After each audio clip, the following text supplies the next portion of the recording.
இந்த பணம் ஒரு விபச்சாரி. என்னிடமும் வாழ்கிறாள், அதே சமயம் அந்த அன்னக்காவடியிடமும் போய் சேருகிறாள். சி சி சி சி சி. இந்த பணத்திற்கு பத்தினியாகவே இருக்க தெரியாது போல இருக்கிறது. வாழ்ந்தா நோட்டு மெத்தில பெறணும், இல்லன்னா கஞ்சிக்கிழமை பிளாட்பாரத்துல போய் நிக்கணும்.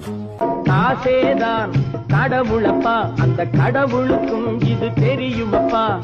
எது தெரிஞ்சாலும் தெரியலனாலும் பணம் சம்பாதிக்க முதல்ல தெரிஞ்சுக்கோ. இல்லன்னா இந்த உலகத்துல நீ மனுஷாள் கூட்டத்துல வாழ முடியாது. சரி, இந்த காலத்துல பணம் இருக்கிறவன் தானே பகவான்.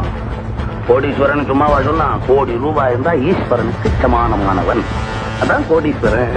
கையில காசு இல்லாம 1000 தான் நேர்மை நாணயத்தை பத்தி பேசினாலும் இந்த உலகம் நம்பாது. 4 பேர் மதிக்க வாழணும்னா இந்த நாணயத்தை தேடித்தான்.